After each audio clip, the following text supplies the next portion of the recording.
I grew up in southern Alabama, very rural, one-stop sign town called Nichburg. Getting ready to go to college, I decided to go into the Army Reserves. But I had to go get my birth certificate, mainly because the name was different. The name I had always grown up with was Nelson, but then come to find out there was something completely different on my birth certificate.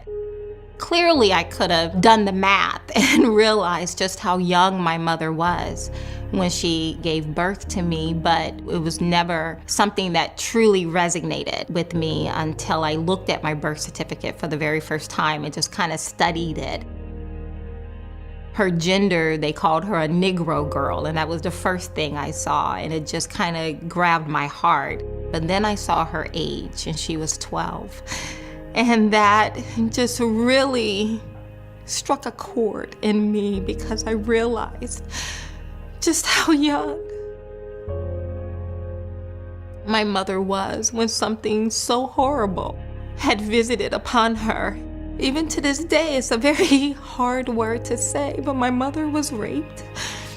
Given her young age, at 11 years old, my father being 21.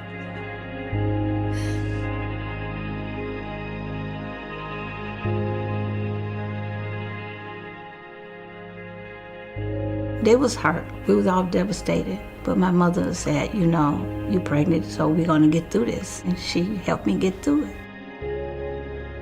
I don't want to use the word choice. She was gonna be born. I didn't have a choice to say, you're gonna live, or I'm going to abort you. That wasn't a choice for me. And I thank God it wasn't a choice for me. As a child, I knew no difference. I was loved and I felt loved. It gave me a greater appreciation for my mother. It helped me to forgive a lot of the mistakes someone at that age, having gone through such trauma, would have made in their own parenting. But it definitely made me become very adamant about the sanctity of life, of all life, regardless of their conception, regardless of how they arrived, that I am valuable, I'm worthy, and my life has purpose. Before the foundation of the world, God saw me and he decided that I would be. And he said in his word that not only did I see you, but I called you, I predestined you. And so as a Christian, I believe in the value of life, that when I was in my mother's womb, he was knitting me together. Even among Christians, even among staunch conservatives, an exception to the rule of being pro-life for many is in the case of rape. And yet my life has value.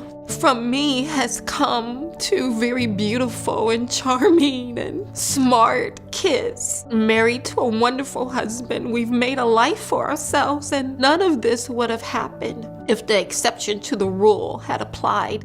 Regardless of how old you are and how the child was conceived, that child deserved a chance. And if I had made that choice, where would I be at right now without my daughter?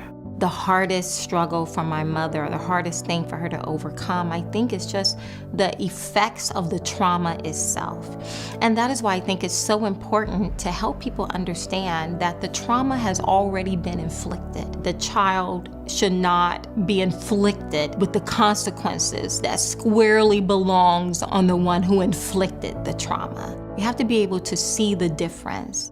Aborting me would not have eased the trauma that my mother suffered.